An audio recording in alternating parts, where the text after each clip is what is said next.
Vamos começar mais uma aula dominical. Hoje é a lição número 3. Vamos estar falando sobre o avivamento no Novo Testamento. Textuário. Jesus respondeu e disse: se tu conheceres o dom de Deus, e quem é o que te diz, dá-me de beber, tu lhe pedirias, e ele te daria água viva. João 4:10.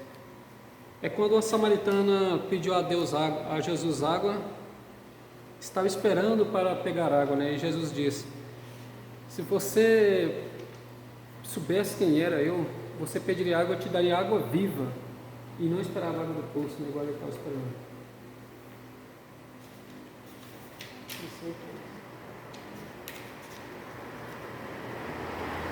E o texto áureo, a verdade prática. A palavra de Deus revela raízes de um verdadeiro avivamento espiritual que perpassa a história.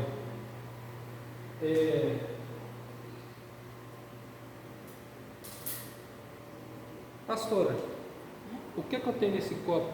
Qual o nome que está nesse copo? Água. Certeza que é água? Água. Não tem nome.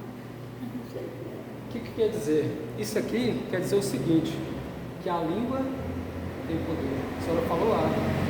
Que a língua tem poder. Então, a gente devemos ter cuidado com aquilo que falamos.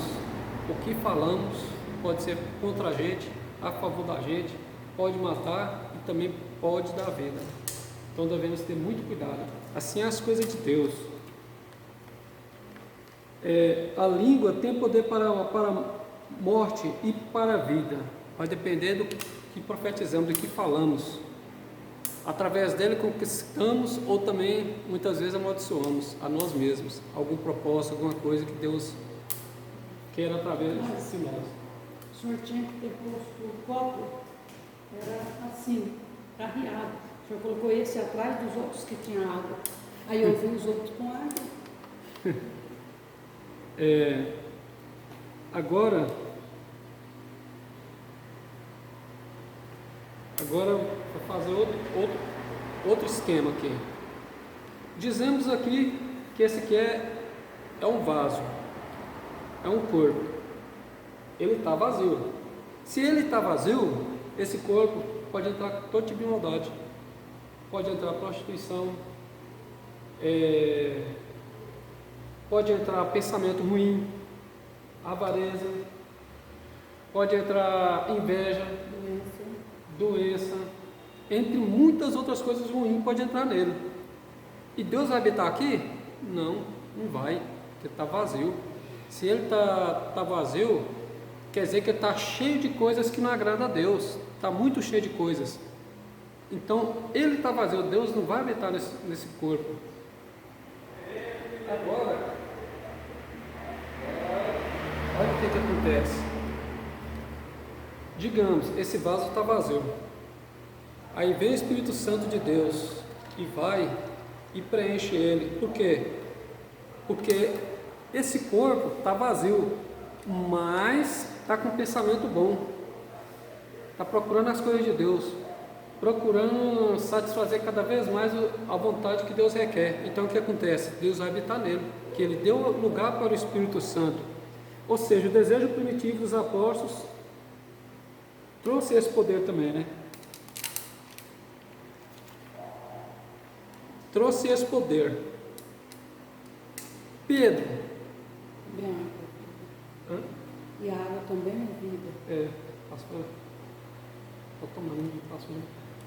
Pedro, pela bondade do coração dele, ele tinha um coração tão puro que em uma pregação converteram 3.000 almas.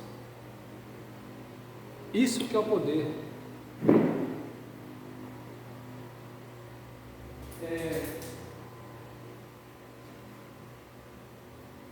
Outra coisa, dizemos que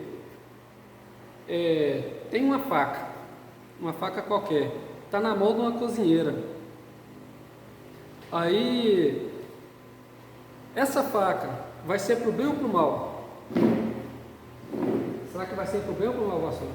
Uma faca na mão de uma cozinheira. pro bem, né? Vai ser pro bem. Tem que picar verdura. Vai ser pro tem que bem. picar carne. Mas e se essa faca estiver em mãos erradas? É pro mal, aí é mal. Aí é mal. Aí é ferro. Então, bem assim somos nós.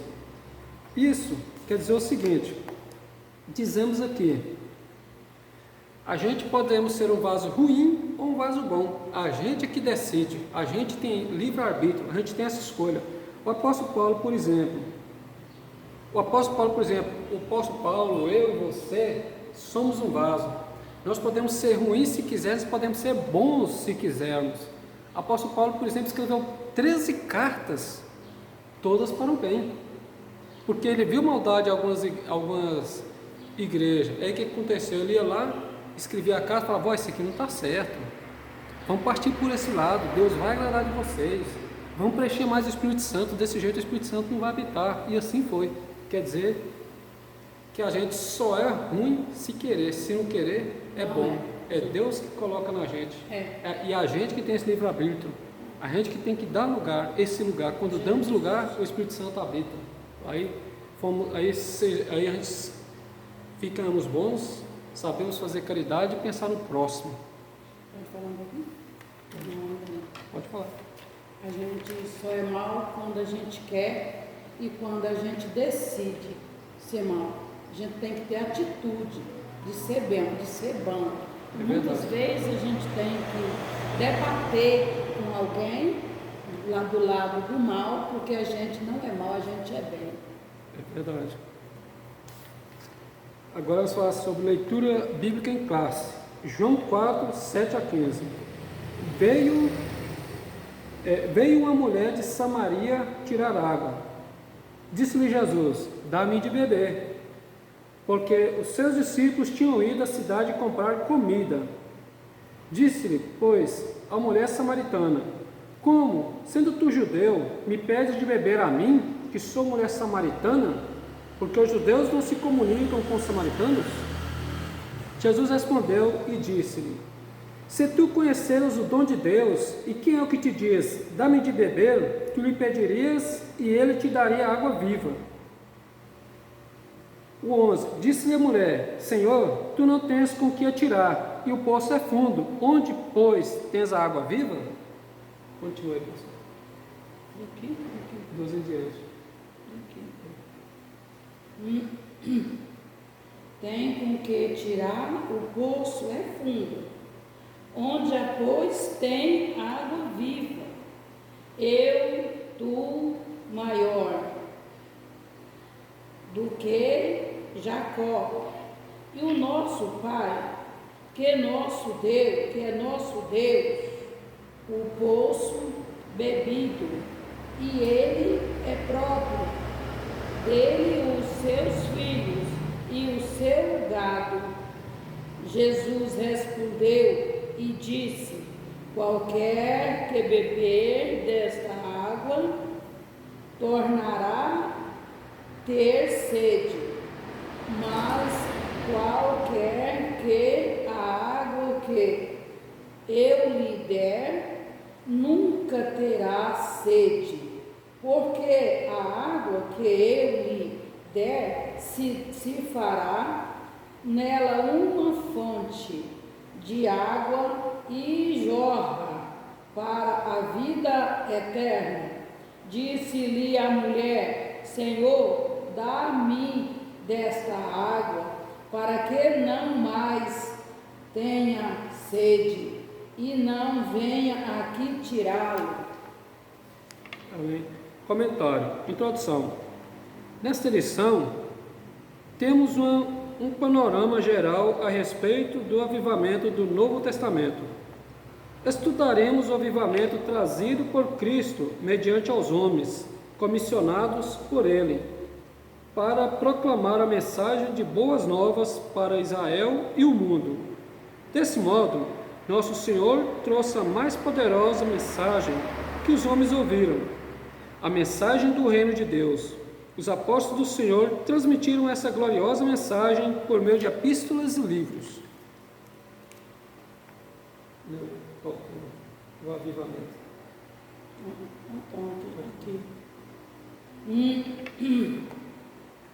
O Novo Testamento é a revelação última de Deus para o mundo.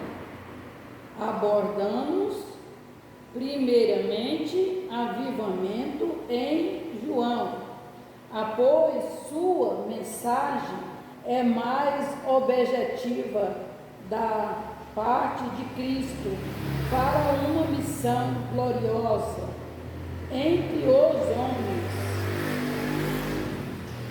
O avivamento em João, o Evangelho de João foi escrito entre os anos 80 e 95 depois de Cristo.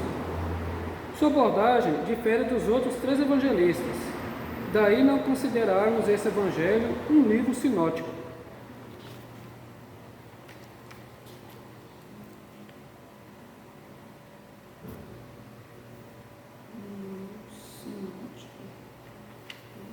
Um livro sinótico. No encontro de Jesus com a mulher samaritana, uma água diferente é revelada aos homens. Mas aquele que beber da água que eu lhe der, nunca terá sede, porque a água que eu lhe der se fará nele uma fonte de água a jorrar para a vida eterna. João 4,14. Esse versículo é o resumo da missão redentora de Jesus: preencher o vazio da alma com a salvação, sanar as necessidades espirituais e emocionais do ser humano. Só Jesus pode fazer isso. Esse encontro entre o Salvador e a mulher samaritana mostra que o fruto da mensagem divina traz vida aos que estão mortos espiritualmente. Colossenses 2, 12 e 13. Esse é o maior de todos os avivamentos que uma pessoa pode experimentar.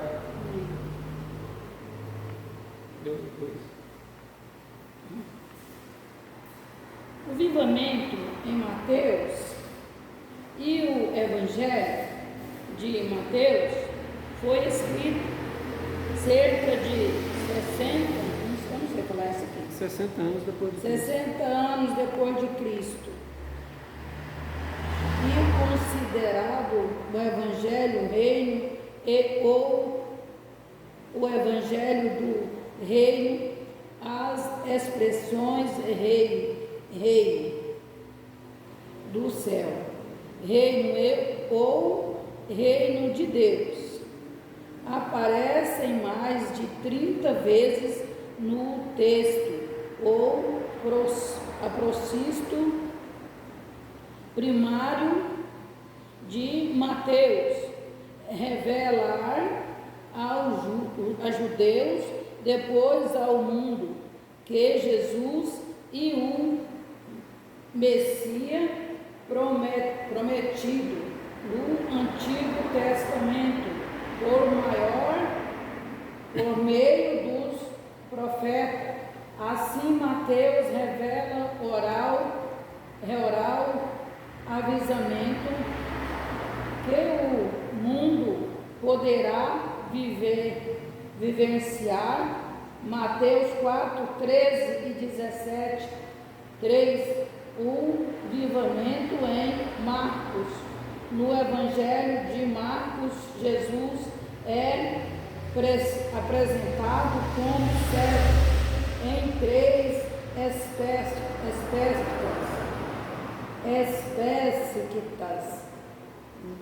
aspectos. Primeiro, ele mostra Jesus como servo, vencendo sobre as enfermidades, os demônios, as forças da natureza e a morte, segundo aspectos evangelista. E presente Jesus como servo sofredor, maltratado por líderes judéicos. Acho que é isso, né? Judaicos. Sacerdotes, traído por Judas, um de seu discípulo, Marcos 14, 10, 11, e o humilhado pelo soldado Marcos 15, 1, 20. Terceiro, Marcos apresenta Jesus como servo triunfante. A mensagem do anjo. Amém. As mulheres que foram ao seu túmulo afirma: já ressuscitou, não está aqui. Marcos 16, 6 a 8. Assim, nosso Senhor foi morto, mas ressuscitou triunfante ao terceiro dia, vencendo a morte, o pecado, o mundo e o maligno. O avivamento em Lucas. O Evangelho de Lucas, o médico amado, Colossenses 4,14, é considerado o Evangelho do Filho do Homem, Lucas 19,10. Pelos estudiosos, nenhum outro evangelista retrata tão bem a humanidade de Jesus.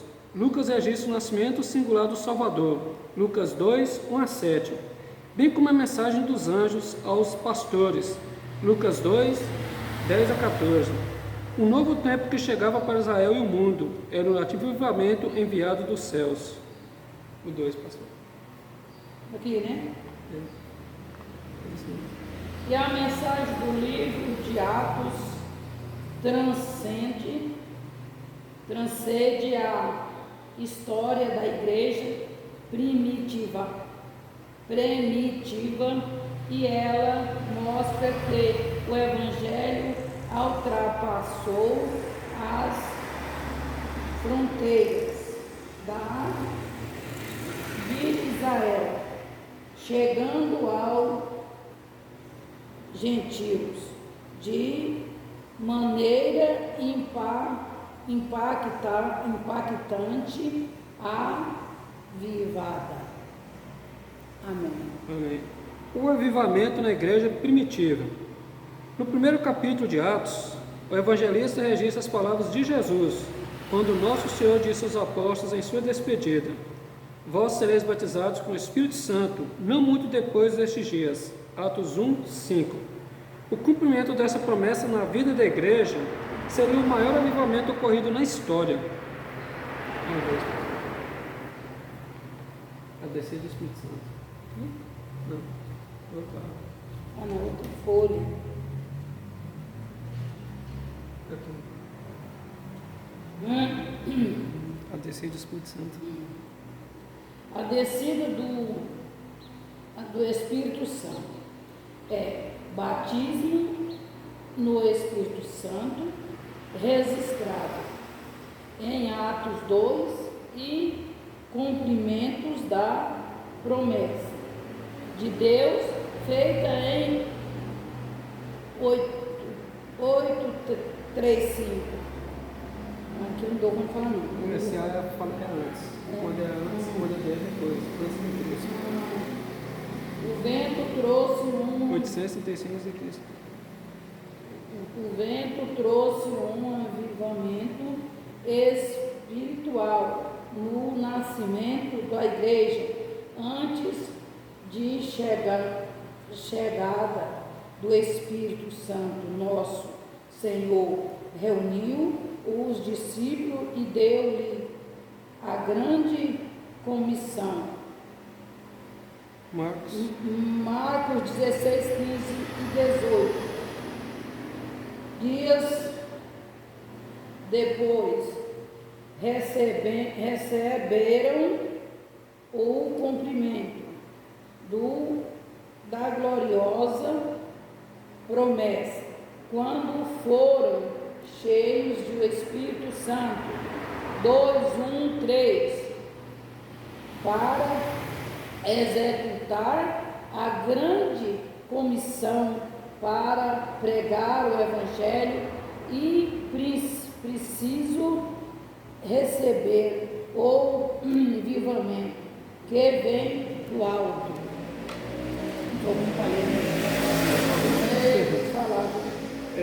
O avivamento nas epístolas e no Apocalipse. Nas epístolas paulinas, após a sua dramática conversão, o apóstolo Paulo passou por uma radical transformação de vida. De perseguidor, Deus o transformou em pregador e apóstolo e doutor dos gentios, segundo Timóteo 1:11. Não por acaso, ele escreveu 13 cartas entre igrejas e pessoas, Em suas epístolas destinadas às igrejas, podemos destacar temas como a justificação pela fé em Romanos 5 e 1, a salvação em 1 e 2 em 1 e 2 Coríntios, a transformação do corpo por ocasião da volta de Jesus em 1 e 2 Tessalonicenses 4, 16 e 17, o advento da alegria dos salvos em Filipenses 4, 4.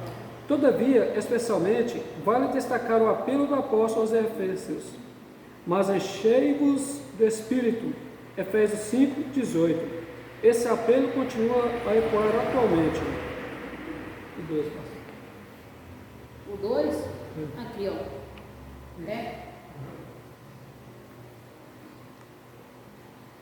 Nas aupistolas gerais ou universais. A epistola universais apresentam 8 documentos aparentemente sem perspectiva ativalistas, e elas revelam princípios que dão suporte à verdadeira vida cristã. E essa pistola revela a supremência de Cristo em todas as esferas da vida e o valor da fé e da salvação, acompanhada de boas obras, e valor da santificação e do amor de Deus derramado no coração dos salvos. Esses princípios apontam para uma vida cristã e vivada. 3. No livro do Apocalipse, o último livro da Bíblia, 90-96 depois de Cristo, traz revelações singulares a respeito dos fins dos tempos, a revelação do Cristo glorificado. Apocalipse 1:1. A revelação de coisas passadas. Apocalipse 1:19. A revelação de coisas em relação à igreja. Apocalipse 2 e 3. Em relação às nações, o arrebatamento da igreja, o tribunal de Cristo. 2 Coríntios 5:10. A entrega dos galardões, as bodas do Cordeiro. Apocalipse 4:22. Depois de 7 anos, em que haverá a grande tribulação na terra, o tribunal de Cristo e as bodas do Cordeiro no céu. Jesus voltará em glória e será visto por todos os habitantes da terra. Apocalipse 1:7. Ele dará fim à grande tribulação e implantará gloriosamente o seu reino milenial. Nesse dia, o mundo viverá o maior e último avivamento da história. Conclusão. Conclusão é aqui. O Novo Testamento é a revelação de Deus para a sua igreja, a mensagem de salvação para todos unidos, para toda a humanidade. Por isso, ao longo desse divino documento, podemos perceber a vontade de Deus para o avivamento, reunindo o seu povo no geral e Novo Testamento. Revela o plano de Deus para o mundo, bem como sua diretriz para que a igreja exerça de maneira avivada e sua missão na terra. Você está ouvindo aqui agora? Você está ouvindo? Deixa eu te virar. Revisando o conteúdo. Por que o avivamento em João é tratado em primeiro lugar? Porque sua mensagem é a mais objetiva da parte de Cristo para uma missão gloriosa entre os homens. Humildade, legalidade, tranquilidade, fé, paz, e sinceridade em Deus. Quais as expressões identificam a pessoa de Jesus em Marcos? Como? Quais as expressões identificam a pessoa de Jesus em Marcos? Pai, Filho e Espírito Santo. Não, é que aqui ele identifica, Marcos identifica Jesus como um servo vencedor sobre as enfermidades, sobre os demônios, sobre as forças da natureza e a morte, e servo sofredor e servo triunfante. Sim, entendi. O que a mensagem do livro de Atos mostra? O que a mensagem do Atos mostra? Do livro de Atos. Não. Aqui mostra que o Evangelho ultrapassou as fronteiras de Israel, chegando aos gentios de maneira impactante e avivada. Para o propósito desta lição, qual o apelo do apóstolo Paulo merece ser destacado? Qual a mensagem dele deve ser destacada?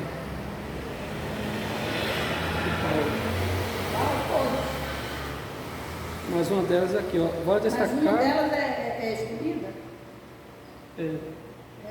Qual delas? Que ele fala que devemos encher do Espírito Santo. Essa mensagem tem o maior destaque. Eu achei que essa parte está lá em Efésios 5,18. Não. Enchei-vos do Espírito Santo. A mensagem que ele mais deixou destacada. Que princípios as epístolas gerais apontam? Que princípio as cartas de Paulo apontam? As cartas gerais dela apontam. Espírito Santo. As coisas do Espírito Santo. Porque todas as cartas dele, ele dá suporte para a vida cristã.